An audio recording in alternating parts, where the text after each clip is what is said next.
বসবাস বাংলাদেশে আর ভোটার কিনা কোচবিহারের। অবাক হলেও এই ঘটনা কিন্তু সত্যি। কিভাবে এদেশের ভোটার তালিকায় ঠাঁই হলো বাংলাদেশের নাগরিকের? কাদের কারসাজিতে এই ধরনের কর্মকাণ্ড?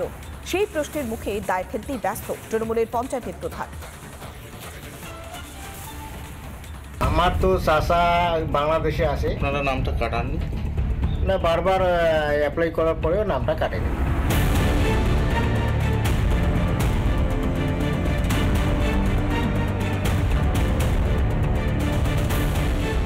বুঝুন কাণ্ড। বাংলাদেশে যিনি ঘর সংসার করছেন গুছিয়ে, তিনিই কিনা আবার এদেশের ভোটার। চোখ চড়ক গাছে তুলে দেওয়ার মতো খবর কোচবিহারের শীতলকুচির নাল গ্রামে। এই গ্রামের ভোটার তালিকায় জল করছে পাঁচ জন বাংলাদেশির নাম। গত 22শে ফেব্রুয়ারি দক্ষিণ 24 পরগনার চম্পাহাটিতে ভুতুরে ভোটারের হদিশ মেলার পর থেকেই তোলপাড় চলছে রাজ্য রাজনীতিতে। বৃহস্পতিবার নেতাজি ইন্ডোরের সভায় এই নিয়ে সরব হয়েছিলেন মমতা ব্যানার্জিও। একই এপিক কার্ডে কোথাও হরিয়ানা, কোথাও গুজরাট, গঙ্গারামপুর তো ঢেলে করেছে, মুর্শিদাবাদ তো ঢেলে করেছে, গঙ্গারামপুরে সব ঢুকিয়েছে গুজরাট আর হরিয়ানা।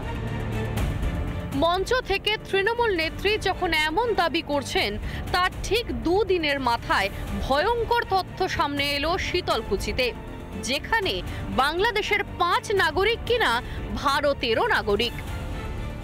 আমার তো চাচা বাংলাদেশে আছে, মাঝে সাঝে পাসপোর্ট করে আসে। মানে ওরা এখন বাংলাদেশের নাগরিক? হ্যাঁ। আপনারা নামটা কাটাননি? না, বারবার অ্যাপ্লাই করার পরেও নামটা কাটেনি। বছর 10 আগে ছিটমহল চুক্তির সময় যে পরিবার এদেশ ছেড়েছে, কিভাবে তাদেরই নাম থাকে এই দেশের ভোটার তালিকায়? আজকে তৃণমূল যে অভিযোগ তুলছে, তারা আজকে এটা নটঙ্গি করছে, একটা নাটক করছে, নাটক। ধরা পড়েছে জোচ্চুরি।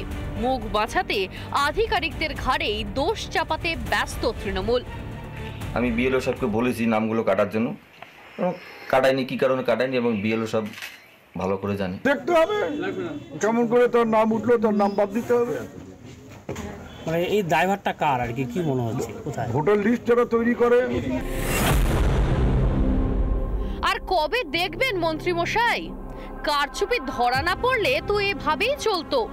এখন তৃণমূলের বাড়া ভাতে ছাই পড়তেই কি মাথায় বাজ পড়েছে শাসকের? জনতার চোখে ধুলো দিতেই কি ঝাড়াই বাছাইয়ের নাটক করা? কোচবিহার থেকে কিংশুক দত্তের রিপোর্ট, রিপাবলিক বাংলা। নিজের এলাকায় ভুয়ো ভোটারের অস্তিত্বের কথা বললেন ফিরহাদ হাকিম, কিন্তু কিভাবে এলো এই ভূত?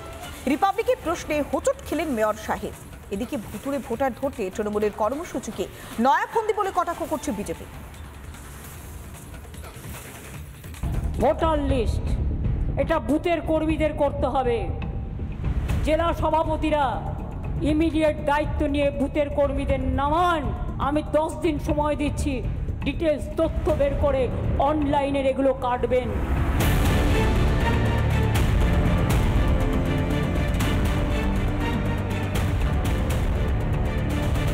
বৃহস্পতিবার নির্দেশ দিয়েছিলেন দলনেত্রী। শনিবার ময়দানে নামল তৃণমূল। কোথায় আছে ভুতুরে ভোটার, কোথায় গরমিল, তা ধরতেই এদিন নিজের এলাকায় চেতলার বাড়ি বাড়ি ঘুরলেন মেয়র তথা পুরমন্ত্রী। এরপরেই ভুতুরে ভোটারের অস্তিত্বের কথা কবুল করলেন ফিরহাদ হাকিম। কয়েকটা লেফট ভোটার পেয়েছি, 3-4টে পেলাম যারা এখানে থাকেন না অথচ নাম আছে। তালিকায় কিভাবে নাম উঠল বহিরাগতদের? কেন ছিল না নজরদারি? রিপাবলিক চেপে ধরতে রীতিমতো হোঁচট খেলেন মন্ত্রী।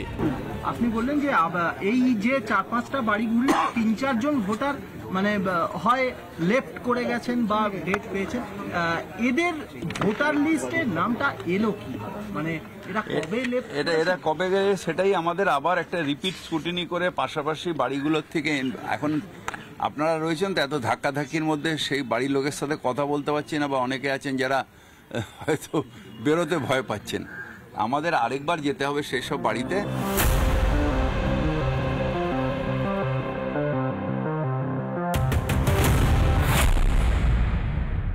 ওনারা এতদিন ধরে রোহিঙ্গাদের ভারতবর্ষের নাগরিক বানানোর প্রচেষ্টা চালিয়েছেন।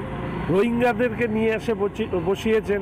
এবার রোহিঙ্গাদেরকে কিভাবে বাঁচাতে হবে তার জন্য এই ধরনের নানা ফন্দি ফিকির আসছেন। ধরা পড়ে যাচ্ছে চালাকি, তাই কি তৃণমূল এত সাবধানী? পিঠ বাঁচাতে এখন কি ভালো সাজার চেষ্টা? শাসকের যদি সৎ উদ্দেশ্যই থাকে তাহলে আগে কেন খোঁজ খবর হয়নি? এতদিন ভূত ঢুকিয়েছে যারা, প্যাঁচে পড়ে সেই তৃণমূলই কি ওঝা হয়ে ঝাড়ছে ভূত? রিপাবলিক বাংলা। নানা ধরনের কন্টেন্ট দেখার জন্য লাইক করুন, শেয়ার করুন আমাদের ফেসবুক পেজ, সাবস্ক্রাইব করুন আমাদের ইউটিউব চ্যানেল। পাশাপাশি অন্যান্য ব্রেকিং নিউজের জন্য অবশ্যই চোখ রাখুন রিপাবলিক বাংলায়।